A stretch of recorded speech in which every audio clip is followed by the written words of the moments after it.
Hello, welcome back to my channel. I am back today with a little Sephora haul, and I got some, I thrifted some books. So Sephora, I wanted some perfume, and I also needed a couple things of makeup that I was out of. First, let's start with the samples that we got. We got Miss Dior Blooming Bouquet. Can't wait to try that.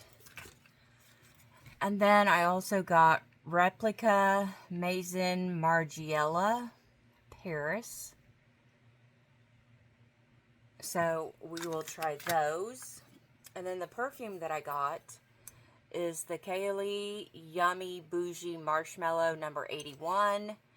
And the keynotes are freesia, strawberry, pink marshmallow, creamy coconut, whipped vanilla, and pink musk. So picked that up.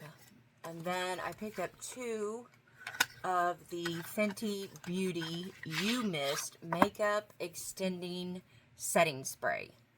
So somebody I saw on YouTube said this was the best setting spray, so I'm gonna give it a try. And I picked up two of them because I hate running out of setting spray.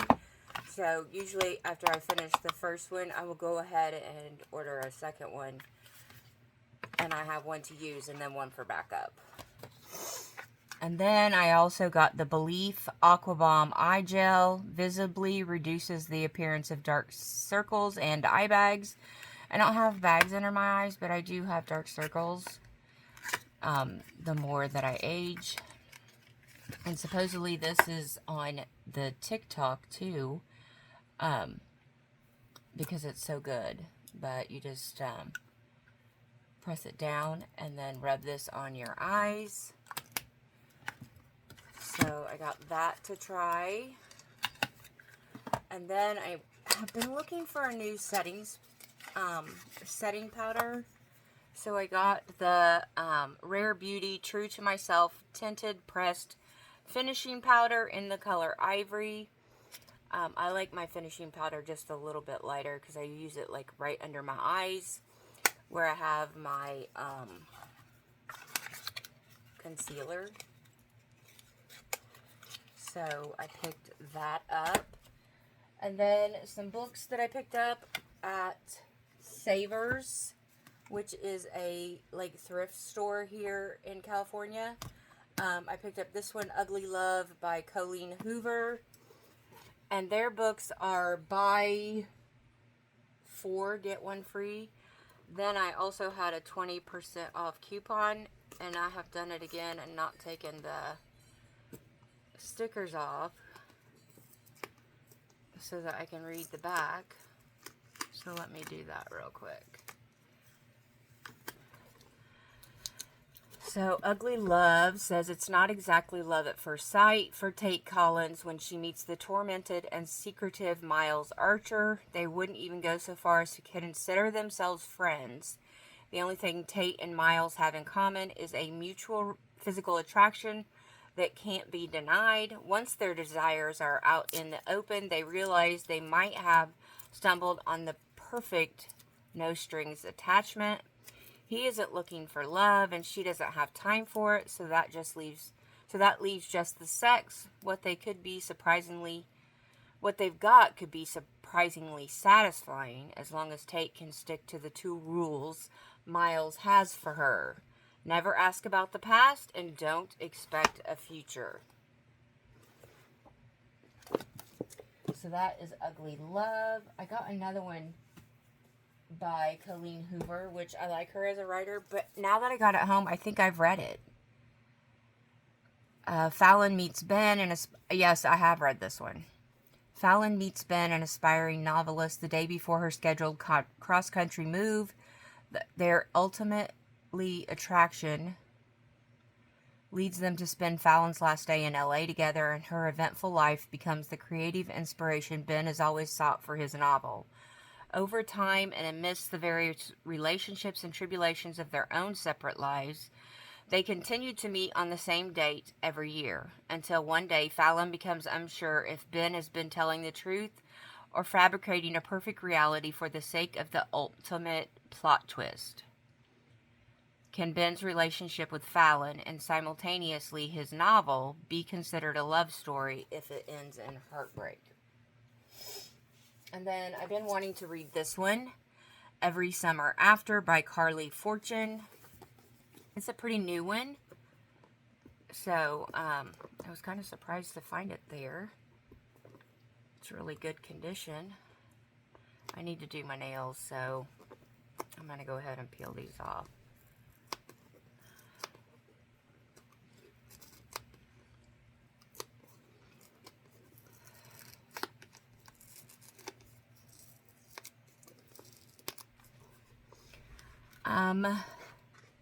They say you can never go home again, and for Persephone Fraser, ever since she made the biggest mistake of her life a decade ago, that has felt too true. Instead of spending glittering summers on the lake shore of her childhood, she stays home in a stylish apartment in the city, keeping everyone a safe distance from her heart, until she receives the call that sends her racing back to Barry's Bay and into the orbit of Sam Florrick, the man she never thought she'd have to live without. For 6 summers, through hazy afternoons on the water and warm summer nights working in his family's restaurant, Percy and Sam have been inseparable. Eventually, that friendship turned into something more before it fell spectacularly apart. When Percy returns to the lake for Sam's mother's funeral, their connection is as undeniable as it has always been. But until Percy can confront the decision she made, they'll never know whether their love is bigger than the biggest mistakes of their past. This story is told over the course of 6 years and 1 weekend. So Every Summer After. And then I picked up this book by Kristin Hannah, Homefront. Says, like many couples, Michael and Jolene Zarkades have to face the pressures of everyday life. Children, careers, bills, chores, even as their 12-year marriage is falling apart. Then a deployment sends Jolene deep into harm's way and leaves defense attorney Michael at home. Unaccustomed to being a single parent to their 2 girls, as a mother, Jolene is agonized to leave her family, but as a soldier, she has always understood the true meaning of duty. In her letters home, she paints a rose-colored version of her life on the front lines, shielding her family from the truth. But war will change Jolene in ways that none of them could have foreseen. When tragedy strikes, Michael must face his darkest fear and fight a battle of his own for everything that matters to his family. Homefront. I can't wait to read that. That looks good. You don't usually hear of women going to the front lines. Then I picked up Marian Keyes, is an author that I just discovered. This one is called Grown Ups. Johnny Casey, his brothers Ed and Liam, their beautiful, talented wives, and all their kids spend a lot of time together. Birthday parties, anniversaries, celebration, weekends away, and they're a happy family. Johnny's wife, Jessie, who has the most money, insists on it. Under the surface, though, conditions are murkier. While some people clash, other people like each other far too much. Still, everything manages to stay under control, that is, until Ed's wife, Kara, gets a concussion and can't keep her thoughts or opinions to herself. One careless remark at Johnny's birthday party with the entire family present, and Kara starts spilling all their secrets. As everything unravels, each of the adults find themselves wondering if it's finally time to grow up. And then I got 2 books at the Dollar Tree. This one is called Mercury, a novel by Amy Jo Burns. It's 1990, and 17-year-old Marley West is blazing into the river valley town of Mercury, Pennsylvania. A perpetual loner, she seeks a place at someone's table in a family of her own. First thing she sees when she arrives in town is 3 men standing on a rooftop. Their silhouettes blot out the sun. The Joseph brothers become Marley's whole world before she can blink. Soon she is the young wife to one, the one who got away to another, and an adopted mother to them all. As their own mother fades away and their roofing business crumbles under the weight of their unwieldy father's inflated ego, Marley steps in to shepherd these unruly men. Years later, an eerie discovery in a church attic causes old wounds to resurface, and suddenly the family's survival hangs in the balance. With Marley as their light, the Joseph brothers must decide whether they can save the family they've always known, or whether together they can build something stronger in its place. So that sounds good. I've been reading a lot of books. This is a Good Morning America book club. Rosie Walsh wrote this, The Love of My Life. I think it's from a couple years ago, though. Emma loves her husband Leo and their young daughter Ruby. She'd do anything for them, but almost everything she's told them about herself is a lie. And she just might have gotten away with it if it weren't for her husband's job. Leo is an obituary writer. Emma is a well-known marine biologist. When she suffers a serious illness, Leo copes by doing what he knows best, researching and writing.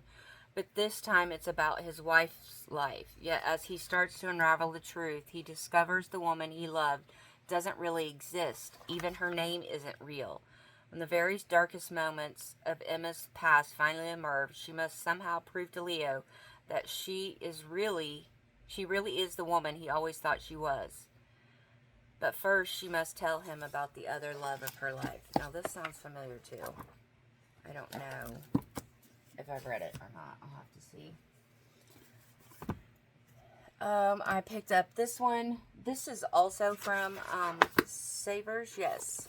If Only I Could Tell You by Hannah Beckerman. Audrey's dream as a mother has been for her daughters, Jess and Lily, to be as close as only sisters can be. But now, as adults, they no longer speak to each other.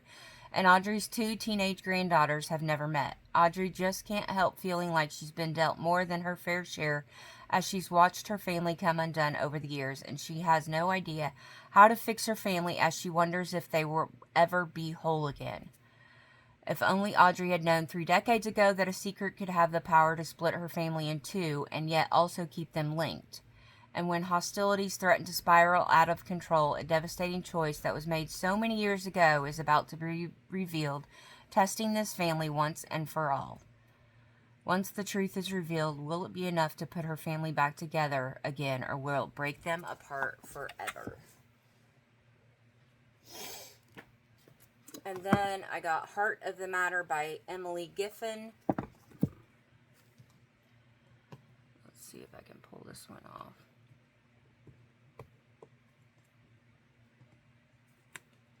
And the Savers was so busy. It's a really good thrift shop. Because every time you donate something, they give you a 20% off coupon. So you always get, and then they have sales beyond that inside. Of course, the books are buy 4, get 1 free. Plus, you get the 20% off. So, it's a great little thrift shop. But it was so busy. People were parked on the road. And it's hot. It's hot in there. So where I'm going through menopause. I'm like, Greg, we gotta go. I'm sweating. Okay. Tessa Russo is a stay-at-home mother of 2 young children and the wife of a renowned pediatric surgeon. Valerie Anderson is an attorney and single mother to 6-year-old Charlie, a boy who has never known his father. Although both women live in the same Boston suburb, they are strangers to one another and have little in common aside from a fierce love for their children. But one night, a tragic accident causes their life to converge in ways no one could have imagined. This is a moving, luminous story of good people caught in untenable circumstances, each being tested in ways they never thought possible, each questioning everything they once believed, and each ultimately discovering what truly matters the most. A couple more. I picked up this one, The Silent Sister by Diane Chamberlain. Oh, come on.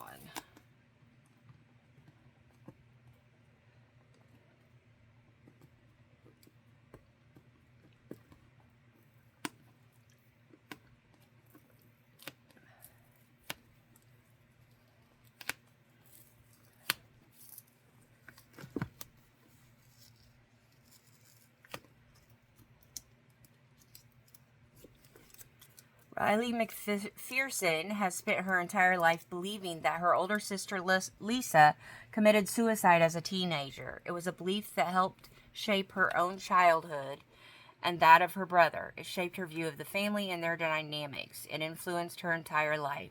Now, more than 20 years later, her father has passed away, and she's in New Bern, North Carolina, cleaning out his house when she finds evidence that what she has always believed is not the truth. Lisa is alive and living under a new identity. But why exactly was she on the run all those years ago? What secrets are being kept now, and what will happen if those secrets are revealed? As Riley works to uncover the truth, her discoveries will put into question everything she thought she knew about her family. Riley must decide what the past means for her present and what she will do with her newfound reality. So that sounds really good. And then 2 more. Bright Burning Things by Lisa Harding.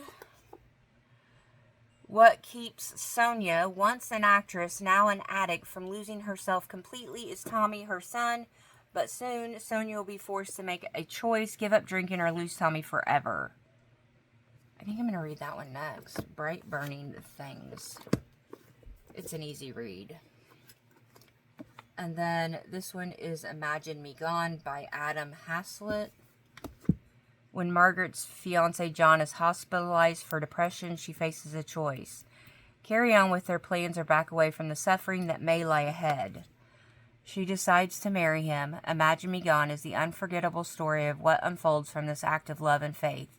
At its heart is the couple's eldest son, Michael, a brilliant but anxious music fanatic who makes sense of the world through parody. Over the span of decades, his younger siblings, Celia and Alec, struggle along with their mother to care for Michael as his condition becomes increasingly troubled and precarious. This rare, complex novel with exceptional storytelling brings alive a mother's constant love, the inescapable devotion of siblings, and the legacy of a father's pain, all with remarkable depth and poignancy. In doing so, it tells the ferociously intimate story of a family facing the ultimate question: how far will we go to save the people we love the most? I don't know, I may read that one first. All these books, all the makeup, will be linked with Amazon down below in the description. If you think any of them look good, go ahead and check them out. And I hope everyone has a wonderful day, and I'll be back soon with another crafty planner, book, or beauty video.